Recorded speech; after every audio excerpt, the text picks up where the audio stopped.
राधे राधे आप सभी को। आज चलिए मैं फिर से आप लोगों के सामने आया हूँ एक बहुत ही इंटरेस्टिंग और बहुत ही मज़ेदार कहानी के साथ, जिसका कोई मतलब है। तो चलिए बिना देर किए हुए कहानी को स्टार्ट करते हैं। एक राज्य था। वहाँ के जो राजा थे वो बहुत ही धर्मपुरुष इंसान थे। वो हमेशा धर्म पे चलते थे और हमेशा अपने लोगों को धर्म का ही पाठ सिखाते थे। और उनका जो राज्य था ना, वो बहुत ही मतलब आप ऐसा बोल सकते हैं कि सभी सुखी और समृद्ध थे, ऐसा थे। हमेशा वो संतों को भोजन करवाना, गरीबों को अन्न प्रदान करना, गरीबों को भोजन कराना, हमेशा उनका ये कार्य चलता रहता था।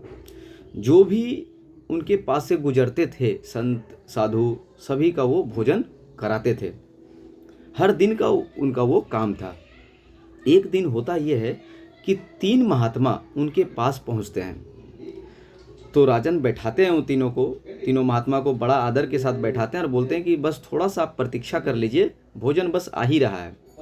तो बाहर में राजा ने एक जगह बना के रखा था साधुओं के लिए, संतों के लिए, वहाँ पर उन्होंने बैठा दिया। अब बैठा देने के बाद फिर क्या होता है कि ये खीर का एक पतीला, बड़ा करके पतीला आता है खीर का। तो एक चील था जो ऊपर से उड़ रहा था, एक सर्प को लेकर, मृतक मरा हुआ सर्प सांप को लेकर एक उड़ रहा था चील ऊपर से। उसी का कुछ शरीर का अंग उस खीर के पतीले में गिर जाता है और गिर जाने के कारण वो जो खीर रहता है वो सारा का सारा जहरीला हो जाता है पूरा। अब खीर जहरीला हो गया, ये राजन को पता नहीं था। अब राजन को तो पता नहीं था। अब राजन ने क्या किया, वो खीर को परोस दिया उन तीनों के सामने, महात्मा के सामने।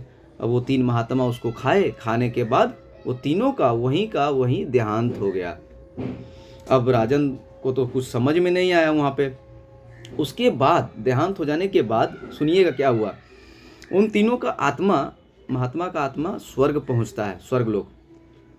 तो वहाँ पे चित्रकूट यमराज जी से पूछते हैं, चित्रगुप्त जो रहते हैं वो यमराज जी से पूछते हैं कि प्रभु, इन तीनों का जो पाप है, इन तीनों का जो मैंने हत्या का जो पाप है इन तीनों महात्मा का, ये किसके सिर के ऊपर में देना चाहिए, किसके खाते में लिखूं? तो यमराज जी कहते हैं जरा 3 से 4 दिन का आप मेरे को समय दो, फिर मैं आपको बता दूंगा कि किसके खाते में ये पाप को लिखना है। तो उन्होंने बोला ठीक है। बस उसके बाद हुआ ये कि एक दिन संयोगवश वहाँ से 5-10 साधु वहाँ से गुजर रहे थे। तो उन्होंने सोचा कि इस राज्य का जो राजा है, इनके बारे में बड़ा सुना है, कभी देखा नहीं, कभी मिला नहीं, तो क्यों नहीं इनसे भेंट करते हुए जाएं। तो वहीं पे बूढ़ी अम्मा सब्जी बेच रही थी, तो उनके पास वो जाते हैं और पूछते हैं कि यहाँ के जो राजा हैं उनका आप महल जरा बता सकते हैं कहाँ पे है? तो बूढ़ी अम्मा कहती है कि आप संत जन कृपया उनके पास ना जाएं, ठीक है, क्योंकि कुछ दिन पहले ही 3 संत वहाँ पे गए थे, जिनको राजा ने विष वाला जो खीर था परोस कर तीनों का प्राण ले लिया। आप लोग जैसे आए हैं जिस पैर पे, वही पैर पे वापस लौट जाइए। बस ये जब उन्होंने कहा, बूढ़ी अम्मा ने कहा, यही दृश्य को देखकर और सुनकर चित्रगुप्त कहते हैं कि मैं प्रभु समझ गया कि ये तीनों संतों का पाप किसके खाता में लिखूं। तो यमराज जी कहते हैं किसके खाता में लिखना चाहिए? तो बोलते हैं कि ये बूढ़ी के खाता में तीनों का पाप लिखना चाहिए। अब आप सोचिए, बूढ़ी के खाते में तीनों का पाप लिखाया। अभी ऐसा क्यों हुआ? अब समझने वाला बात है। ऐसा इसलिए हुआ क्योंकि जो बूढ़ी अम्मा थी वो राजा के बारे में कुछ नहीं जानती थी। राजा बहुत धर्मात्मा थे। वो बिना जाने एक सच्चे, एक धर्मात्मा व्यक्ति के ऊपर में वो लांछन लगा दिए। इसी के कारण उन्हें, उनके ही भाग में तीनों महात्मा का पाप लिखा जाता है, जो कि बूढ़ी अम्मा को बहुत कठोर दंड मिलता है। यानी इस कहानी से हम लोग मोरल क्या सीखते हैं?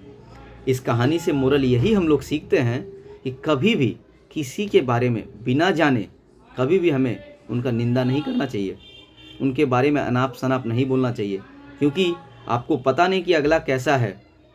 क्योंकि ये जो भी आप बोलेंगे अगर गलत रहा तो उतना गुना, 5 गुना 10 गुना होकर वो आपको मिलेगा। इसी के लिए बिना कभी 2 पक्ष के बारे में जाने कभी भी किसी के ऊपर में उंगली नहीं उठाना चाहिए। इस कहानी से हम लोग यही सीखते हैं। धन्यवाद। मैं उम्मीद करता हूँ इस कहानी से भी आपने ज़रूर कुछ सीखा होगा। चलिए मिलते हैं दूसरी वीडियो में, उसमें और भी एक इंटरेस्टिंग कहानी आपके लिए लेकर आऊँगा, बहुत मज़ेदार। जब तक के लिए आप अच्छे रहिए, स्वस्थ रहिए। धन्यवाद फिर से आप लोग को।